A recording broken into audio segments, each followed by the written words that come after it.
بسم اللہ الرحمن الرحیم۔ اللہ کریم کی یقینی مدد کے مستحق تین قسم کے لوگ ہیں۔ آج کی اس ویڈیو میں ہم یہ جانیں گے وہ تین خوش نصیب کون ہیں جو اللہ کی یقینی مدد کے مستحق ہیں۔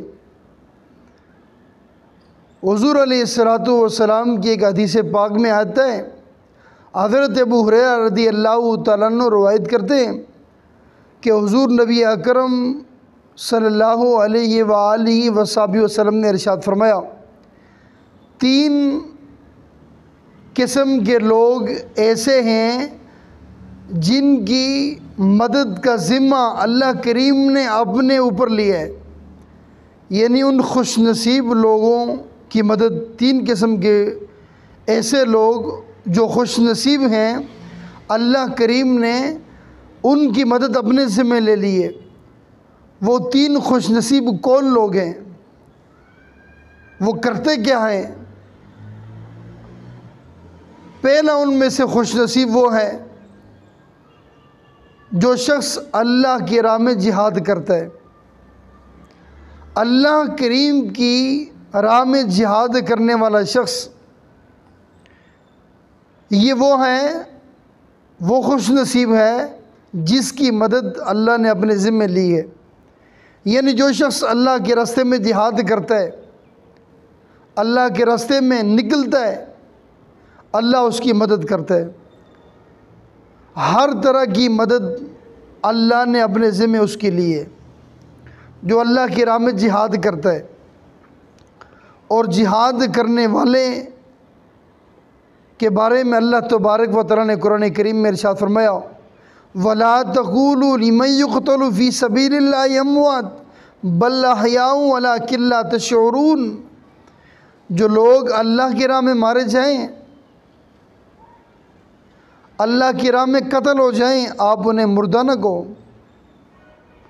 بلکہ وہ زندہ ہیں، اللہ کے یہاں ان کا بڑا اجر ہے، لیکن ان کی زندگی کے بارے میں ہم شعور نہیں رکھتے۔ ان کی زندگی میں تمہیں شعور نہیں، یعنی ہماری عقل میں یہ نہیں آتا وہ کیسے زندہ ہے، یہ اللہ کریم جانتا ہے۔ وَلَٰكِن لَّا تَشْعُرُونَ، انسان کا شعور میں نہیں ہے کہ وہ کس طرح ہیں، زندہ ہیں۔ اللہ کے یہاں انہیں رزق بھی دیا جاتا ہے، وہ زندہ ہیں۔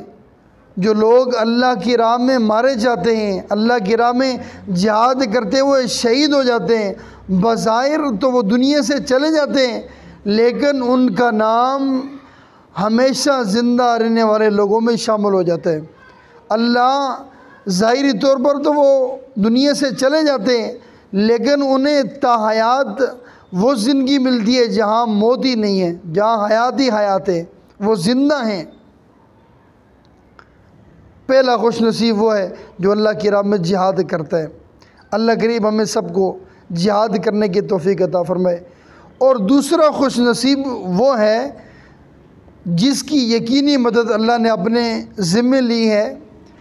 وہ غلام ہے جو کسی کی غلامی میں ہو اور اس کی غلامی کے بندھن سے آزادی حاصل کرنے کے لیے وہ ایک مقدار دینار دینا چاہتا ہے، مگر اس کے پاس موجود نہیں ہے، یعنی وہ غلامی سے نکلنا چاہتا ہے، اس کی خواہش ہے، یہ شخص بھی اللہ کی یقینی مدد کا مستحق ہے۔ یعنی اس سے مراد یہ ہے، آج کل کے دور میں غلام تو ہے نہیں، اس سے مراد یہ بھی ہے کہ آپ کسی بھی اچھے کام کے لیے نکلنا چاہتے ہیں، آپ کسی برائی کو چھوڑنا چاہتے ہیں، آپ کسی برے کام کو چھوڑنا چاہتے ہیں، بری محفل کو چھوڑنا چاہتے ہیں، برے لوگوں کو چھوڑنا چاہتے ہیں، بری چیزوں کو چھوڑنا چاہتے ہیں، آپ کوشش کریں، اللہ تبارک و تعالیٰ آپ کی یقینی، ہم سب کی یقینی مدد فرمائے گا۔ اللہ نے ان کی مدد اپنے ذمہ لی ہے۔ یعنی جو لوگ یہ کوشش کرتے ہیں کہ وہ برے کاموں سے، برے لوگوں سے، برے دوستوں سے، برے کاروبار سے، برے لین دین سے، برے معاملات سے نکلنا چاہتے ہیں، اللہ ان کی مدد کرتا ہے۔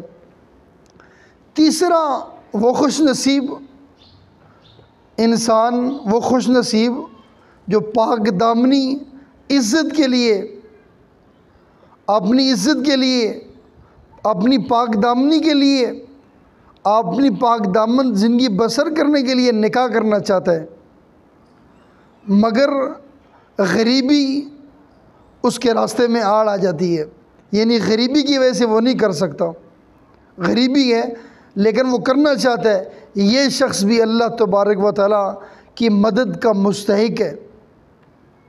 یعنی جو لوگ جن کے پاس مال و دولت نہیں ہے، جن کے پاس بینک بیلنس نہیں ہے، جن کے پاس کوئی بہت زیادہ پیسے نہیں ہیں، جس طرح دور حاضر کے اندر شادی کی جو عجیب و غریب رسومات ہیں، عجیب و غریب رواج ہیں، اتنے پیسے ہوں، فلاں شادی حال ہو، جو لوگوں کی آج کل ڈیمانڈ ہے، نوکری ہو، مکان ہو، گاڑی ہو، پکی نوکری ہو، اپنا ذاتی مکان ہو، اگر اس کے پاس وہ نہیں ہے لیکن وہ پاک دامن ہے، اپنی پاک دامن زندگی بسر کرنے کے لیے وہ شخص نکاح کرنا چاہتا ہے، اس کے پاس مال نہیں ہے، وہ کوشش کرتا ہے، اللہ کریم ایسے شخص کی یقینی مدد فرماتا ہے۔ یعنی آج کی ویڈیو میں ہم نے یہ جانا کہ 3 قسم کے خوش نصیب لوگ ایسے ہیں، 3 خوش نصیب ایسے لوگ ہیں، ایسے اشخاص ہیں، ایسے افراد ہیں جو اللہ کی یقینی مدد کے مستحق ہیں۔ وہ کون خوش نصیب ہیں؟ ان میں سے پہلا شخص وہ خوش نصیب ہے جو اللہ کی یقینی مدد کا مستحق ہے، جو اللہ کی راہ میں جہاد کرتا ہے۔ اور دوسرا خوش نصیب وہ شخص ہے جو کسی کی غلامی میں آ گیا ہے، اب وہ غلامی کے بندھن سے آزادی حاصل کرنے کے لیے ایک مقدار دینار دینا چاہتا ہے، اس کے پاس وہ دینار نہیں، اللہ کریم کی مدد کا یقینی مدد کا مستحق یہ دوسرا شخص ہے۔ تیسرا شخص وہ خوش نصیب ہے جو اللہ کی یقینی مدد کا مستحق ہے، جو اپنی پاک دامنی کے لیے، اپنی عزت کے لیے، اپنی عفت کے لیے، اپنی پاک دامن زندگی بسر کرنے کے لیے نکاح کرنا چاہتا ہے، لیکن اس کے پاس غریبی ہے، اس کے پاس مال و دولت نہیں ہے۔ یہ شخص بھی اللہ تبارک و تعالیٰ کی مدد کا یقینی مستحق ہے۔ اللہ کریم ہمیں بھی نیک اعمال کرنے کی توفیق عطا فرمائے، اللہ کی راہ میں جہاد کرنے کی توفیق عطا فرمائے۔ اللہ کریم ہمیں بھی یہ جو غلامانہ سوچ ہے، یہ جو ہمارے گناہ ہیں، ہماری بری محفلیں ہیں، برے لوگوں کے ساتھ اٹھنا بیٹھنا ہے، یہ جو ہمارے برے معاملات ہیں، اللہ کریم ہمیں ان برے معاملاتوں سے نکلنے کی توفیق عطا فرمائے۔ اللہ کریم ہمیں بھی اپنی زندگی پاک دامن گزارنے، پاک دامن پاکی والی زندگی بسر کرنے کی توفیق عطا فرمائے، اور ہمارے اس چھوٹے سے پروگرام کو اللہ کریم ہمارے لیے دنیا اور آخرت میں بخشش و مغفرت کا ذریعہ بنائے۔ وما علینا الا البلاغ المبین۔